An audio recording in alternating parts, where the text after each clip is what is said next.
Hi, everybody. My name is Hannah. I am a born and raised North Carolinian. I went to NC State for undergrad and majored in human biology, pre-PA track.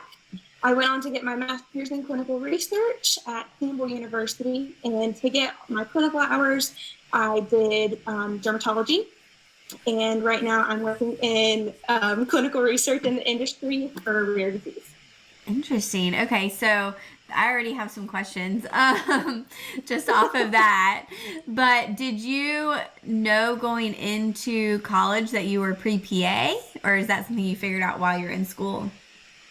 So I definitely figured that out while I was in school. I took a medical science course when I was in high school, and that kind of got the ball rolling, kind of sparked my interest. But I still at that point wasn't sure.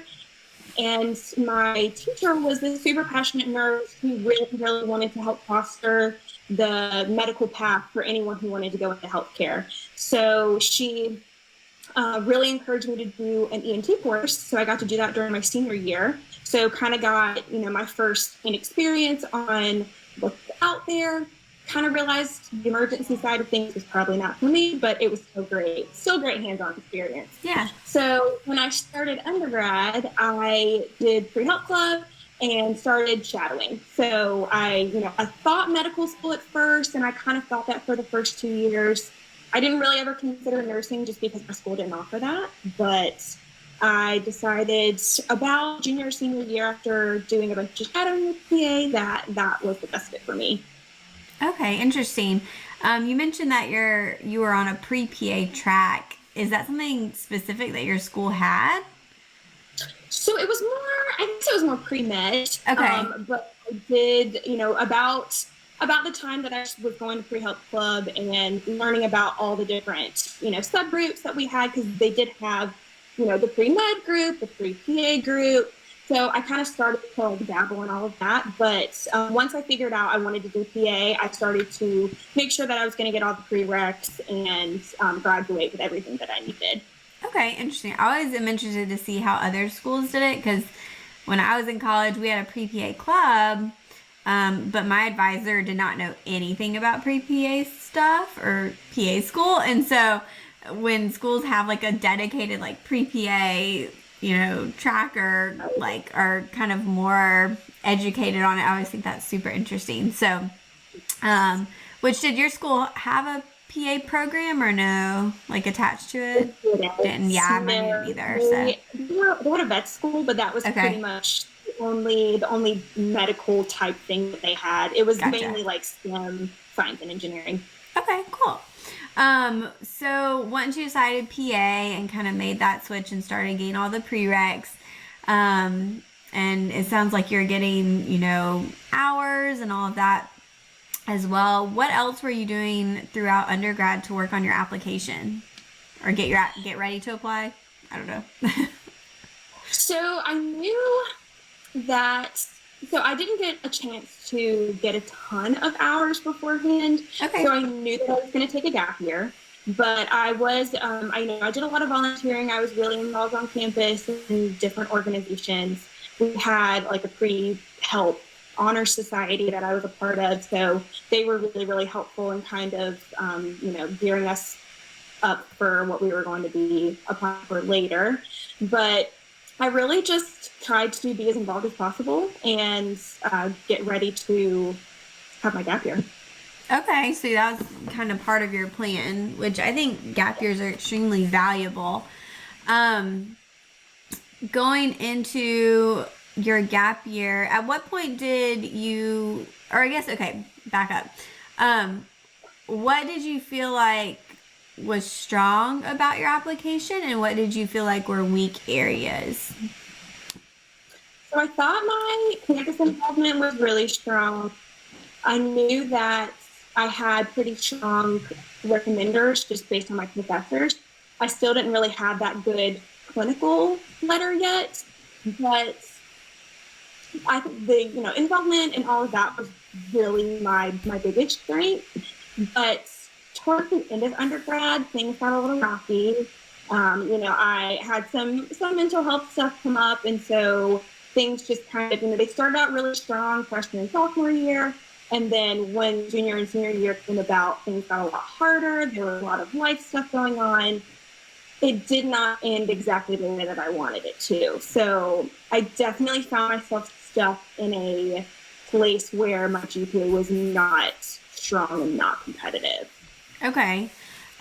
So going into your gap year, you're working on those things. And then did you, I guess, then apply during your gap year? Yes. So I think I applied in 2016, so about 4 years ago. So that was right after, about a year after I graduated. And so I had the minimum 1,000 hours that most schools wanted. And I waited a little bit longer in the cycle just because I wanted to get more hours because I knew that my GPA was not the strongest part of my application. So I wanted to bolster it up as much as possible. But I think I waited a little too long. And I applied to 10 schools, I think, and all rejections, not a single interview. And I was pretty devastated. And I reached out to some of the schools and did some applicant advising, and I sat down with them and I said, look, I know that my grades are not strong and I'm trying to bolster these other parts of my application, but what is your opinion? What do you think that I need to do? And they said that the grades were a pretty big deal, of course.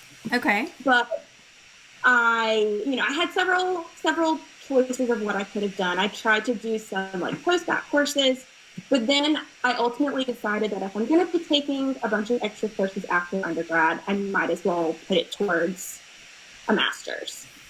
So I decided to go and get a master's, and it was all online, so I was able to continue to get hours while I was working, or while I was working in school. Nice. So that was really, really great and really convenient. And I chose clinical research because I knew that it was something that I was passionate about, and I knew that it would be somewhat applicable to my career as a PA later, and kind of understanding clinical research as the foundation of what drives evidence-based medicine and all of that. So I knew that that would be something that would aid me in the future. So that was pretty much what I did until I graduated and applied again. Okay, so when it's great that they were able to give you some feedback. When you're talking like grade issues and GPAs, I mean, what were those, or what ranges were you kind of looking at there? So my science GPA was in pretty bad shape. It was well under a 3.0, and I know that a lot of schools have that minimum science GPA, so I wanted to get the science courses, but my overall GPA, it looked better on paper because my school had, a grade exclusion where, they could exclude it from your GPA to make it look a little better when you graduate. Mm-hmm. It's nice, but not nice for CASPA. So I was probably at the 3.0 range, might even have been a little bit below 3.0. So Okay. for the schools that didn't have a minimum grade requirement, it was fine. But a lot of schools actually came back and told me, and the hard thing about CASPA is that sometimes you don't know what you're looking at until they put it in. So I didn't know that I was under a 3.0 until after I applied. So. Yes, that happens to so many people because it is like the way your school calculates it is so much different than how CASPA does a lot of times, because they, like you said, exclude anything repeated, or, will take out certain stuff. And it can be very shocking once those CASPA GPA calculations come back, for sure. Yeah. So you applied, didn't get in, decided you needed to work on grades, go do this master's program. How did you go about finding a master's program? Because that's something that I get questions about a lot that I don't have any experience with because I never did it. But what did you look for? What was kind of your process in figuring out, because there's a lot of them out there, like this is going to be the one for me? Yes. So I definitely wanted one that was going to be flexible. So whether that meant I was going to be online, whether that meant that it was gonna, I was gonna have classes in the morning and I could work in the afternoon. I knew that I couldn't just completely stop working. I needed to still work towards getting my hours, and that, because that side is really, really important too. So honestly, I did, I looked at schools in North Carolina. I was pretty familiar with Campbell at that point, just because I had a lot of friends that went there. So I was visiting there constantly, and I kind of started there. I knew that they had clinical research in undergrad, but then they mentioned that they had a master's. And I thought that was really unique. Not a lot of schools have that. And when I looked it up, I did look into public health and all that too, which I know a lot of people do that. But once I saw that the clinical research program was online, I said, that's it. I'm going to do it. That's awesome. Is it one that's like self-paced, or you kind of have to be online at certain times? So it's pretty self-paced. There's some, I think a couple of professors every once in a while would have a time that they wanted us to be on in the evenings when most people were available. But they also, it was designed for working professionals. So they were completely understanding of the fact that people have families, people have after work activities that they needed to do. So if you couldn't make it, it wasn't the biggest deal in the world, but it was pretty much self-paced. Nice. Okay, really, that's really cool. Yeah. So when you started your master's program, what exactly does that look like? Like, what is like the classes you're taking, and then were most of those ones that counted towards your science GPA? So luckily they were, and I wasn't sure if they would at first, just because every school codes them differently. You never know how fast you can code it. So luckily it did have a lot of weight on my science GPA, which was great. But it's, I really didn't have a lot of free time, which, I was expecting that. So I would work all day, come home, and do work until I went to bed for the most part, which was going to be great experience with the school. It will. I think that as well. But it did have a lot of weight. And it was great too, because one of the classes was physical and clinical assessment, and one of the PA instructors taught it. So I thought that was really cool. Yeah. So that kind of, helped me get my foot in the door there and meet some of the faculty for PA school too. Nice. Okay. And it was a year long? So it ended up being, so most people take about 2 to 3 years. Okay. Mine was about 2.5, just because the last year is a clinical research project, which was super cool. So, and, in clinical research, there's different things that can slow things down, whether you gotta have the ethics committee sign off on things. So that was definitely, gave me a taste of the real world in terms of research, just because, you can plan everything out, and sometimes it's just not gonna go as quickly as you want it to, which is kind of how my journey to PA school went as well. There you go. So it ended up being about 2.5 years. Okay. So how long was your total gap between, I guess, undergrad and getting into PA school? 4 years. Okay. Is that longer than you expected? Definitely. Definitely. But now you feel ready. Yeah, I would have liked it to be a lot shorter, but I think that, everyone's journey is different, everyone's time is different, and that's also something that I kind of had to come to terms with, that, someone else's journey is not mine, and as long as I get there, that's all that matters. So definitely longer than I wanted it to be, but I'm thankful for it, for sure. Well, and I commend you for sticking with it, because I think that, in like the grand scheme of things, 4 years isn't that long, but when you're in it, it feels very long. And so I'm sure there were times where you maybe questioned whether it was all worth it, or this was exactly what you wanted to do. And that to me shows your passion for wanting to be a PA, because you kept going and kept pushing towards it, which is really great. And I'm sure that the school saw that too. So when it came time to, did you reapply at all during that time, or you had just reapplied, you applied the first time and then waited? I thought about applying like maybe a year after I started my master's just to see if the timing would kind of line up.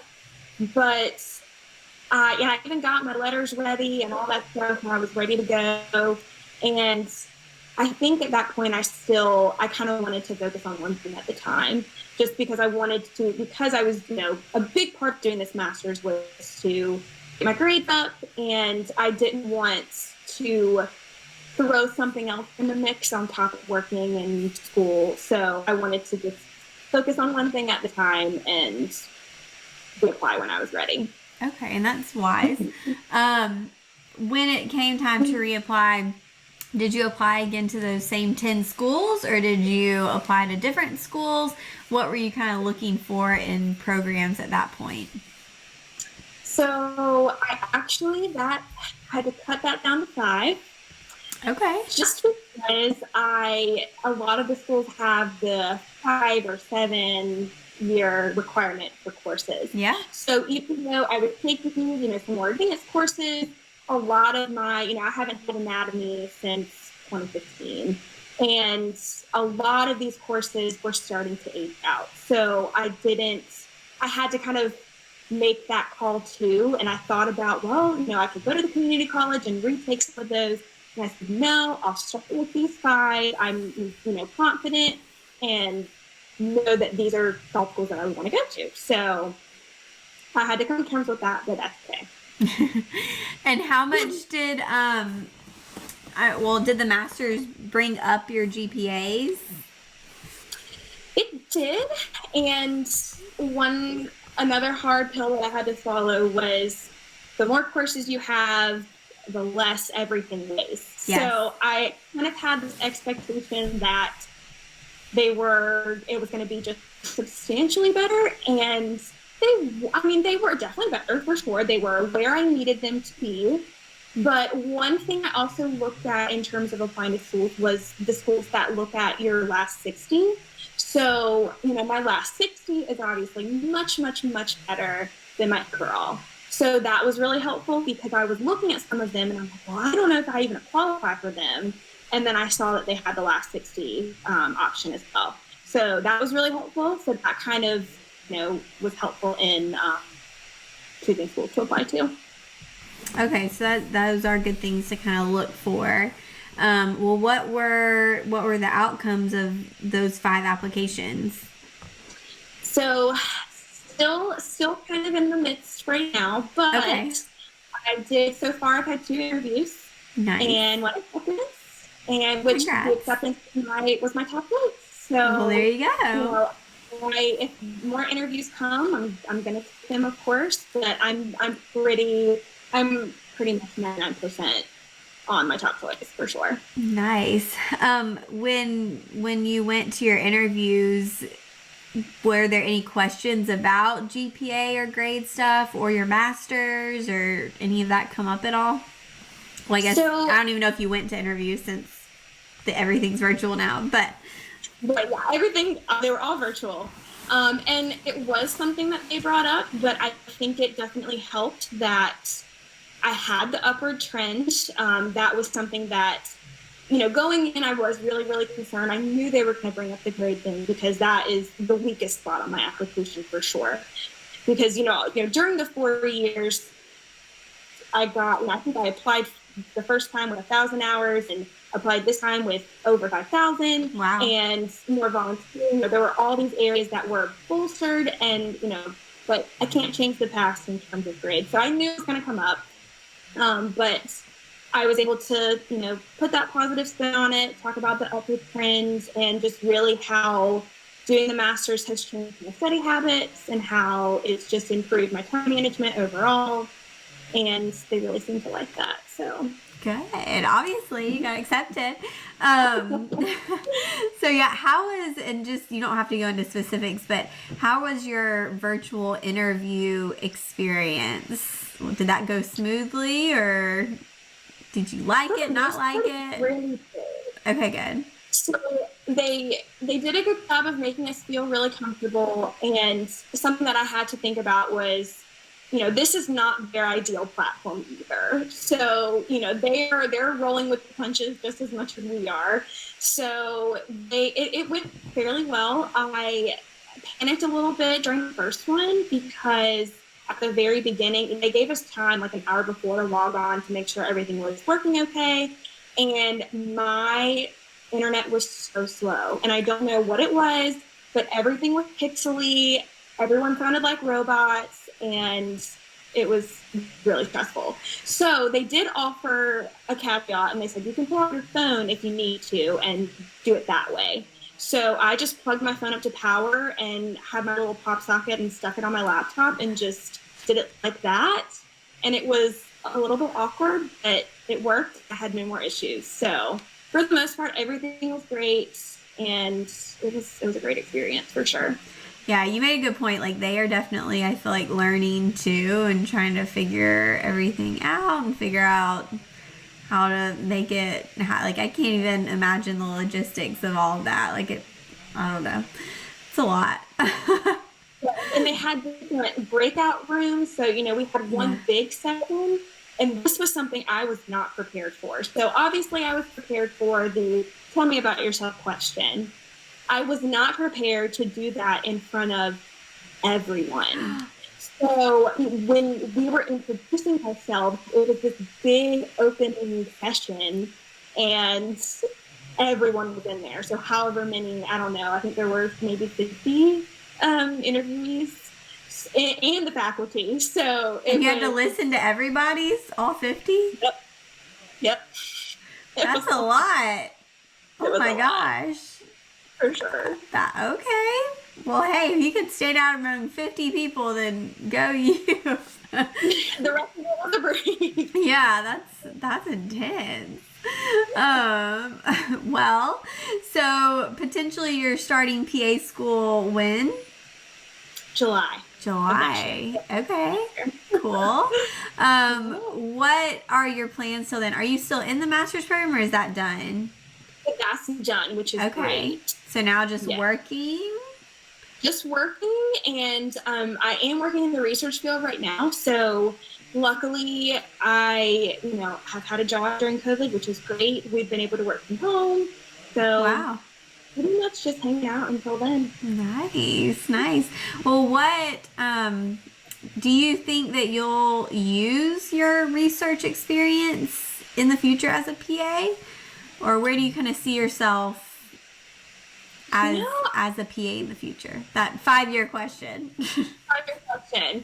So I do have a couple of specialties in mind, but I'm trying not to put myself in a box there. Trying to keep an open mind. But I would like to do research. Whether it's just, doing outcomes research out of the practice just to, improve outcomes, or whether it's, more large scale and doing drug trials and things like that. I think that is definitely something I'm interested in, and is, there's lots of growth there. So I think I definitely like to do that too. Yeah, that would be really interesting to be able to, I think, have your background and then also work in medicine. My office doesn't do any clinical trials, neither ones I've worked at, but I've known some that do, and it sounds really interesting and really cool. So I'm sure that will help you a ton. All right, we're good.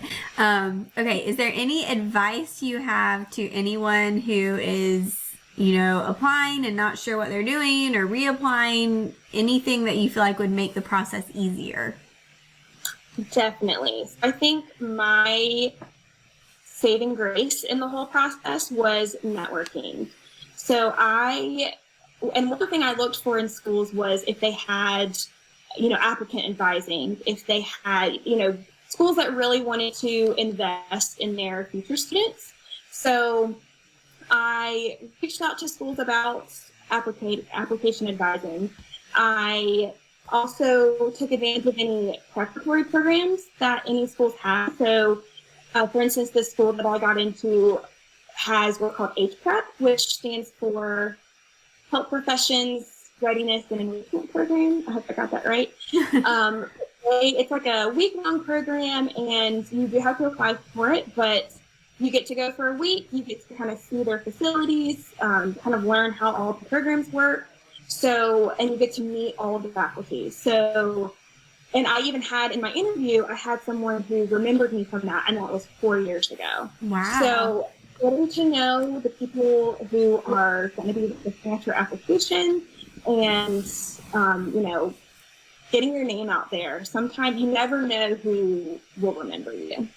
Interesting. So how did you just find that stuff on the I almost said the interweb, on the internet, or is that where you kind of found those opportunities, or how did you find out about them? Just checking program websites? For the most part. And then I do remember at my school for undergrad, we had a big PreHealth Club and a professions advising center too. And so they would often advertise for these programs. So for the program that I went to, I remember seeing, you know, an email go out about it. And so I thought about it a couple years later, but definitely just Google searching can do wonders. Yes, for sure. Okay, awesome. Well, definitely, I definitely recommend that as well. That's not something I did. And I think people are scared sometimes to reach out to programs because they're scared they're going to say no. Right. But that's really the worst that'll happen. They may just say no, but right. That's okay. I mean, no big deal. Well, where can anyone find you and kind of follow along with your journey and story and see where you end up? Yes. So I am starting an Instagram to kind of document the journey, and that is at Hanna PAS, I think. I hope. We'll make sure it's right. Yeah. But that should be. I've just created the account, so trying to get things up and running there. My brother's a photographer, so I'm helping him, or he's helping me put that together. Yeah. But yeah. Awesome. Well, everyone can go follow you and see about all of your PA school journeys. But thank you so much for being willing to come on here and share your story.